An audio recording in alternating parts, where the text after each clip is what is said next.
हालांकि वो बाद में कहना चाहता था महाकुंभ के बारे में, लेकिन अध्यक्ष महोदय क्योंकि बहुत सारे माननीय सदस्य ये सुन नहीं सकते हैं, इसलिए मैं बात वहीं से शुरू करता हूं।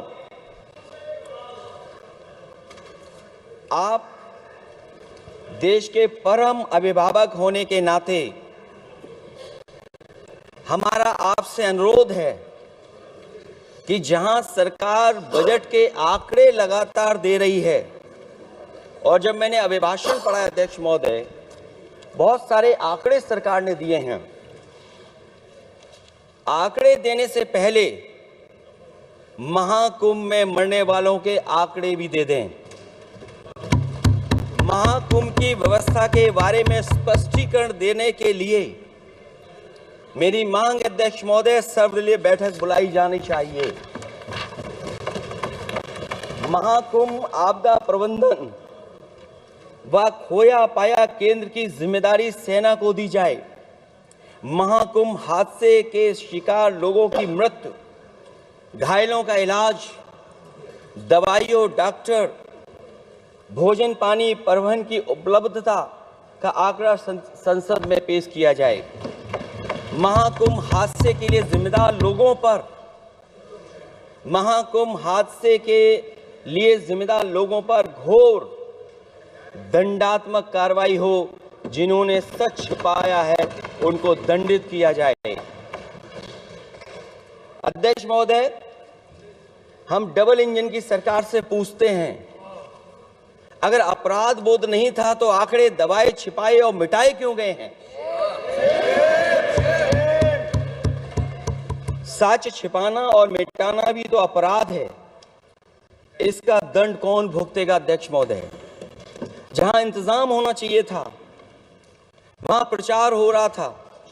एक धार्मिक समागम में डबल इंजन का राजनीतिक प्रचार अशोभनीय है, निंदनीय है। इतने बड़े हादसे के बाद कम से कम अब तो वो होर्डिंग उतरवा देना चाहिए। अध्यक्ष महोदय, महाकुंभ की जो तैयारी हुई, जो हम लोगों ने जाना वहां पर, महाकुंभ न केवल 144 साल के लिए ये कहा गया, बल्कि ये भी कहा गया कि पहली बार धरती पर इस तरह का डिजिटल और जो आधुनिक चीजें हैं, टेक्नोलॉजी, उसका इस्तेमाल कर करके महाकुंभ होने जा रहा है। सीसीटीवी, ड्रोन, लाइव स्ट्रीमिंग के आधार पर जिनका दावा था कि वो डिजिटल कुंभ करा रहे हैं, वो मृतकों की डिजिट नहीं दे पा रहे हैं। एक तरफ तो जो लोग डिजिटल डिजिटल डिजिटल अध्यक्ष महोदय कहने को थकते नहीं हैं, लेकिन जब कुंभ में इतना बड़ा हादसा हो गया है तो यही सरकार डिजिट नहीं दे पा रही है।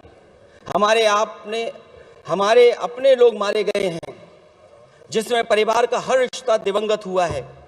किसी की माता, किसी के पिता, किसी की बहू, किसी की बेटी, किसी का भाई बहन, चाचा चाची, बच्चों के आंकड़े तो अभी तक नदारद हैं। खोया पाया केंद्र ही लोगों को तो नहीं मिल रहा है। जो खोया पाया केंद्र था उसको भी लोग पा नहीं पा रहे, ढूंढ नहीं पा रहे। अध्यक्ष महोदय, कुंभ कोई पहली बार नहीं हो रहा है। कुंभ का आयोजन सदियों से होता आया है। हमारे पौराणिक और हमारे इतिहास के दस्तावेज ये बताते हैं कि समय समय पे जो भी सरकारें रही होंगी, जिसका भी राज रहा होगा अध्यक्ष महोदय, उसने महाकुंभ या इस तरह के कुंभ का आयोजन किया है। एक तरफ तो वो कि जो 144 साल बाद महाकुंभ होने जा रहा है, उसका इतना प्रचार किया, और मैंने तो कई टीवी इंटरव्यूज में, कई समाचार चैनलों पर ये बात सुनने में आई और सुनते रहे हम लोग कि सरकार ने 100 करोड़ लोगों के आने का इंतजाम किया है। और अगर 100 करोड़ अध्यक्ष महोदय, अगर ये बात गलत है तो मैं रिजाइन आपको देना चाहता हूं। अगर अध्यक्ष महोदय, ये माननीय सदस्य लोग अगर ये नहीं सुन पा रहे हैं तो मैं इनको एक एक को, आप नहीं गए स्नान करने, आप स्नान करने नहीं गए, इसीलिए इस तरह की भाषा का इस्तेमाल कर रहे हैं। अध्यक्ष महोदय, ये कहा गया कि 144 वर्ष के बाद ये हो रहा है।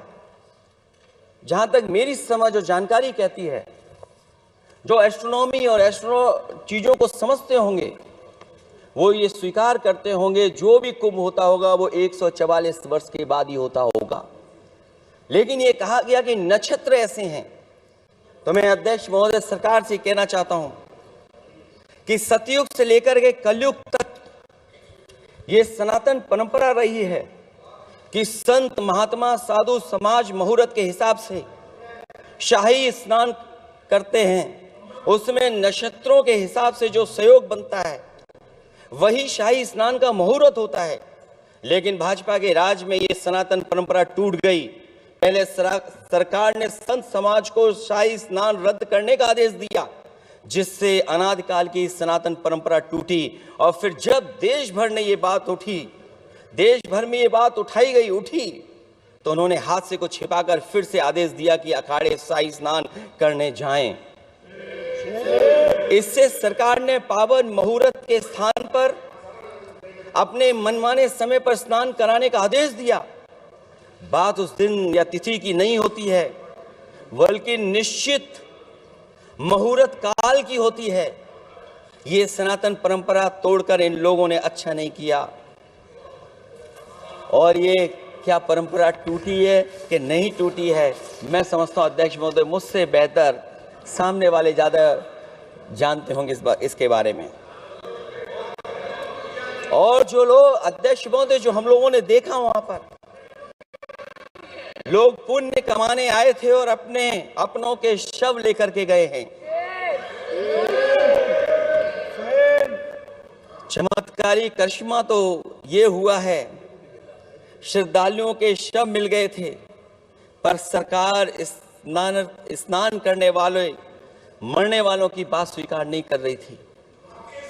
और इससे ऊपर ये बात जो वहां पर और हुई, अध्यक्ष महोदय,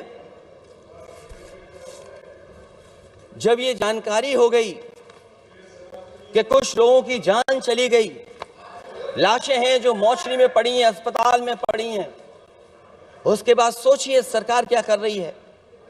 अपने सरकारी हेलीकॉप्टर में फूल भर करके फूलों को डालने का काम किया। सोचिए ये हमारी कहां की सनातन और सनातनी परंपरा है। मैं जानना चाहूंगा सदन के माध्यम से हमारे माननीय सदस्य बताएं कि जहां लाशें पड़ी रही हों, न जाने कितनी चप्पलें पड़ी थीं, न जाने कितनी चप्पलें पड़ी थीं, न जाने कितने कपड़े पड़े थे, महिलाओं की साड़ियां थी, कपड़े थे,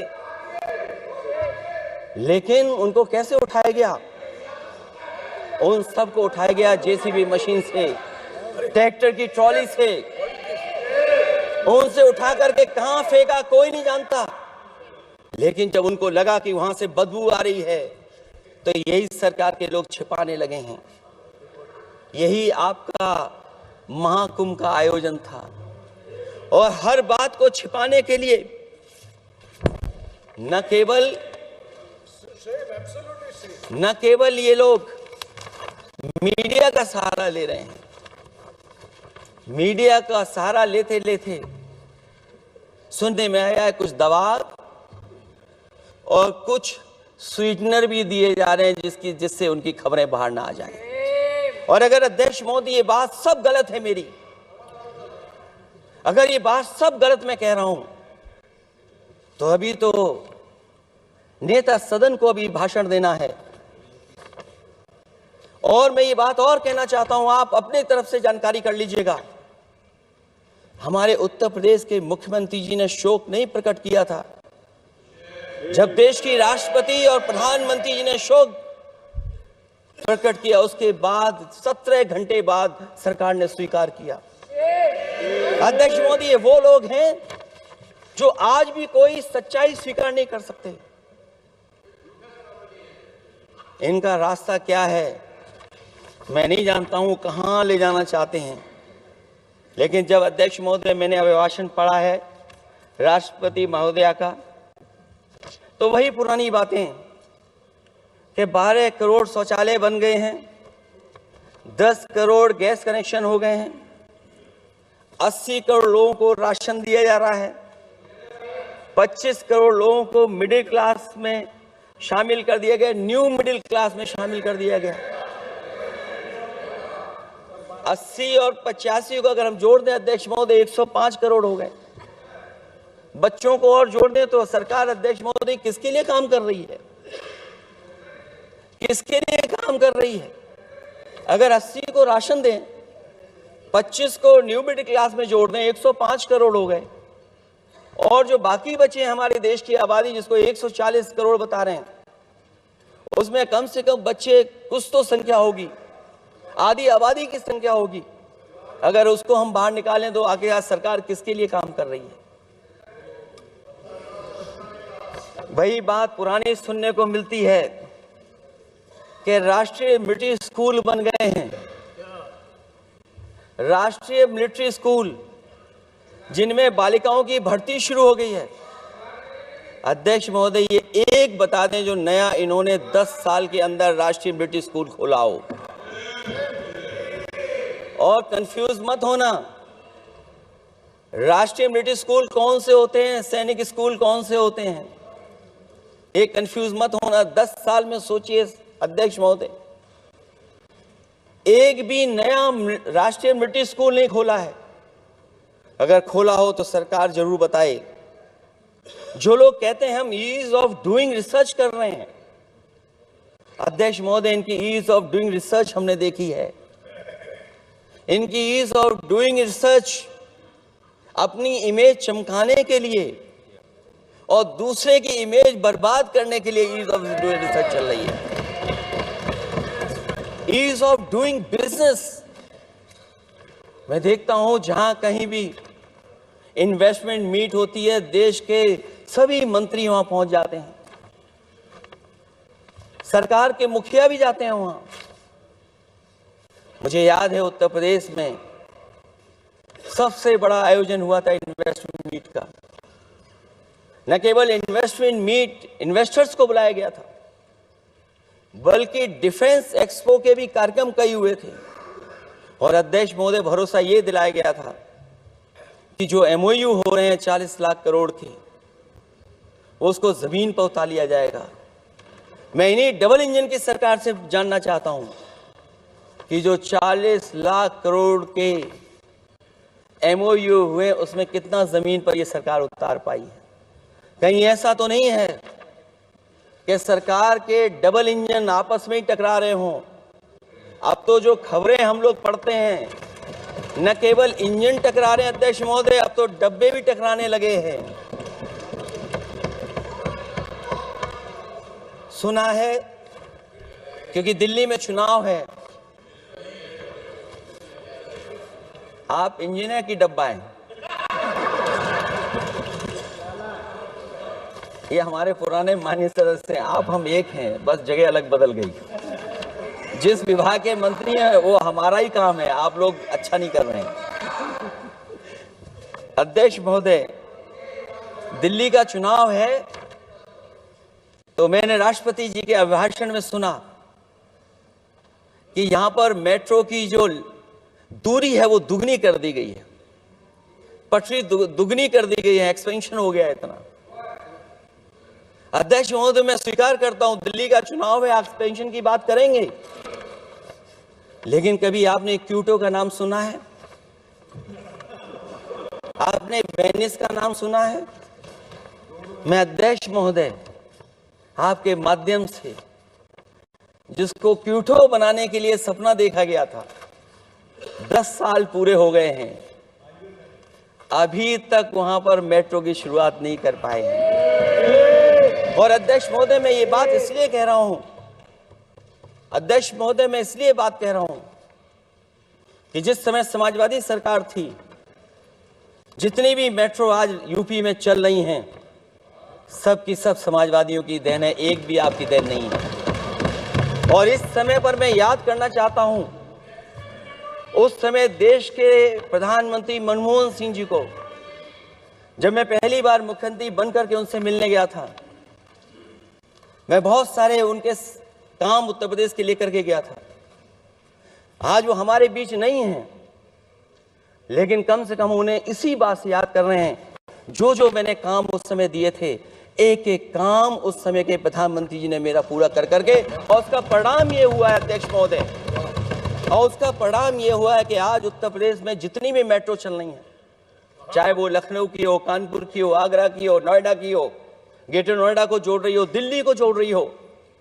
और अध्यक्ष महोदय, जिस समय उद्घाटन हुआ था दिल्ली से नोएडा को जोड़ने वाली मेट्रो का, उस समय देश के प्रधानमंत्री एक विदेश के बहुत बड़े उनके साथ बैठ करके गए थे उद्घाटन करने।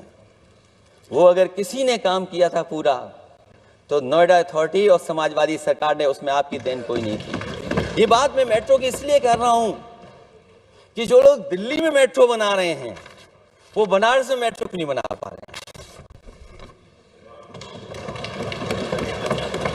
और दिल्ली का विकास अपने आप हो जाएगा, बस ये जो भारतीय जनता पार्टी की दिल्ली वाली सरकार है, वो हस्तक्षेप करना बंद कर दे। अध्यक्ष महोदय, रिवर लिंकिंग का कार्यक्रम कुछ दिन पहले प्रधानमंत्री जी ने किया। अध्यक्ष महोदय, मैं आपके माध्यम से, जहां किसानों के लिए एक नई चीज आ रही है, जिससे कि न केवल उनकी खेती बाड़ी बल्कि बहुत सा सुधार दिखाई देगा। खेती बाड़ी को भी पानी मिलेगा, पीने का भी पानी होगा। इंटरलिंकिंग पुरानी योजना है, और मुझे याद है जब पहली बार उसका एमओयू साइन हुआ था, उस समय दोनों प्रदेश के मुख्यमंत्री शामिल थे,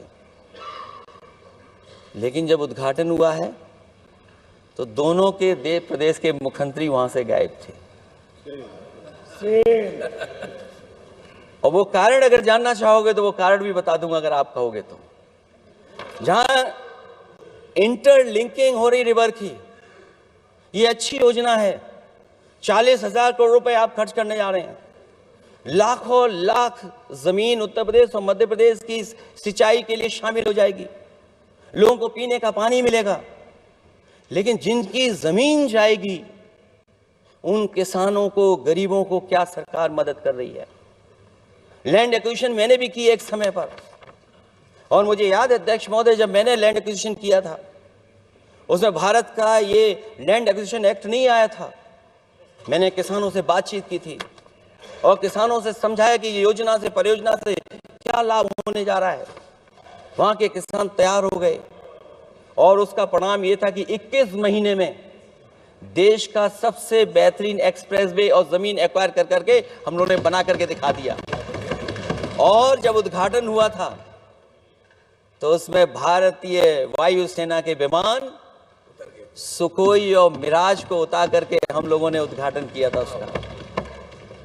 ये बात मैं इसलिए बता रहा हूं, जिस हाईवे पर देश के प्रधानमंत्री उतरे थे और उद्घाटन के बाद प्रधानमंत्री जी के पीछे पीछे कोई चल करके आया था, वो हाईवे भी अगर किसी ने डिजाइन किया था तो समाजवादी सरकार का डिजाइन था, वो भारतीय जनता पार्टी का डिजाइन नहीं था।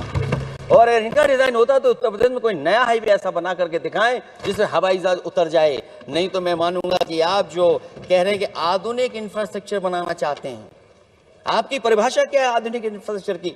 और ये बात में जो इतनी घुमा फिरा के कह रहा हूं, वो बात में लौट करके उसी पे जा रहा हूं अध्यक्ष महोदय। अगर 40,000 करोड़ की योजना बनी है रिवर इंटरलिंकिंग की, तो जिन किसानों की, जिन गरीबों की जमीन जा रही है, उन किसानों को आप सही तरीके से मुआवजा, मदद उनकी क्यों नहीं कर रहे हो आप? अध्यक्ष महोदय, मैं इस अभिभाषण के माध्यम से जब सदन में जवाब आए तो उन किसानों की मदद होनी चाहिए। वो किसानों के पास कुछ नहीं है। उसके बाद आपका जो पैकेज है, आपका पैकेज पता नहीं क्यों कंजूस बनाता है कोई, आपका पैकेज कंजूस बनाता है कोई। कम से कम आपका दिल बड़ा होना चाहिए, और इतना बड़ा दिल हो कि किसान खुशहाली के रास्ते बजाए। आपने किसानों की आय दोगुनी नहीं की, आप आय दोगुनी नहीं कर पाए हैं। कम से कम उन्हें वो मदद करने का काम करें। इसमें अध्यक्ष महोदय, मैं राष्ट्रपति जी के अभिभाषण पर पढ़ रहा था कि सोलर को लेकर के और रूफटॉप सोलर एनर्जी को स्कीम को लेकर के बहुत बड़ी योजना और कई हजार करोड़ रुपए सरकार खर्च कर रही है। मुझे याद है जब देश के राष्ट्रपति कलाम साहब थे, उन्होंने एक प्रेजेंटेशन किया था सरकार के सामने, और प्रेजेंटेशन के बाद मैंने उनसे निवेदन किया कि अगर ये योजना मैं कर दूं तो आप क्या उद्घाटन करने आएंगे। उन्होंने कहा कि अगर ये आप कार्य योजना लागू कर देंगे तो उद्घाटन करने भी मैं आऊंगा। अध्यक्ष महोदय, उस दिन आंधी तूफान था, टेंट बिल्कुल उड़ गया था, इतना शायद पानी और बिजली का चमकना इतना था कि मैंने खुद रिक्वेस्ट की थी उनसे कि आप मत आइए, फिर कभी हम लोग कार्यक्रम कर लेंगे। लेकिन वो कार्यक्रम में आए, उन्होंने उद्घाटन किया। और अध्यक्ष महोदय, जो लोग कह रहे हैं 40,000 करोड़ की रूफटॉप स्कीम लाए सोलर की, जो मिनी ग्रिड बना करके पूरे के पूरे गांव को हम लोगों ने फ्री बिजली दी थी। फ्री बिजली उनको मिलती थी 24 घंटे, उनकी चक्की चलती थी, उनका सिंचाई का पानी का इंतजाम होता था। जब तक समाजवादी सरकार रही तब तक वो योजना चलती रही, और जैसे ही समाजवादी सरकार गई, इन्हीं के लोगों ने उसका मेंटेनेंस रोक दिया। न केवल उस गांव का जिसका राष्ट्रपति रहे